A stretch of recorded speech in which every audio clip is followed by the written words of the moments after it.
TN சிறப்பு மருத்துவர்கள்லாம் சொல்லியிருக்கிறாங்க. மேலும் அவங்க வேகமாக விரைந்து அந்த பணியில் ஈடுபட வேண்டும் என்று சில ஆலோசனைகள்லாம் வழங்கியிருக்கிறார்கள். எனவே அந்த அடிப்படையில் அரசை பொறுத்தளவிற்கு உயிரை காப்பாற்ற வேண்டும் என்பதில் 100% அதற்காக முனைப்போடு செயல்பட்டு கொண்டிருக்கிறோம்.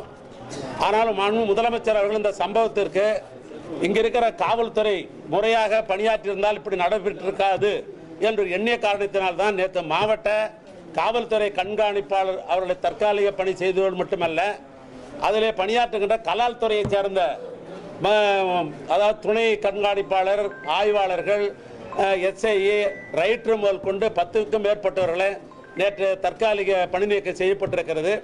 மாவட்ட முழு நிர்வாகத்தை பார்க்கிற மாவட்ட ஆட்சித்தலைவர் மாற்றம் செய்யப்பட்டிருக்கிறது.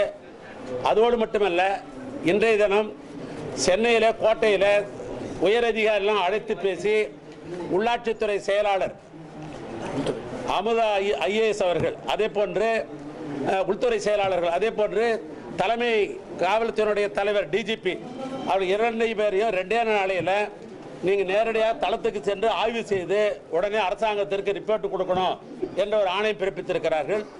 அது அன்னில் நீதித்துறையின் சார்பாக ஓய்வு பெற்ற நீதிபதி மோகன்தாஸ் அவர்களை கோகுல்தாஸ் அவர்களை ஒரு விசாரணைக்கு குழு அமைத்து அவர் மூலமாக இந்த விசாரணை குறித்து அந்த விசாரணையும் மேற்கொள்ள சொல்லியிருக்கிறார்கள். ஆக தொடர்ந்து அரசின் சார்பாக இந்த பணிகள் எல்லாம் விரைந்து செய்யப்பட்டுக் கொண்டது ஒரு பக்கம்.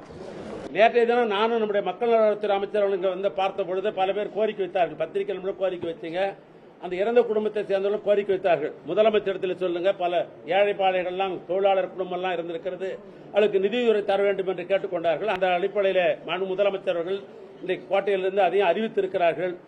ஒரு குடும்பத்திற்கு, இறந்தவர் குடும்பத்திற்கு 10 லட்சம் ரூபாய் என்ற அடிப்படையிலும், பாதிக்கப்பட்டிருக்கிற குடும்பங்களுக்கு 50,000 என்ற அடிப்படையிலும் அறிவிப்பு செய்யப்பட்டதோடு மட்டுமல்ல, அவர்கள் நம்முடைய சிறப்பு திட்டத்தினுடைய அமைச்சராக இருக்கிற மாண்புமிகு அமைச்சருடைய திருக்கரத்தாலே அந்த குடும்பம்லாம் நேரடியாக பார்த்து விசாரணை பண்ணி கொடுக்கணும்னு சொன்னாங்க.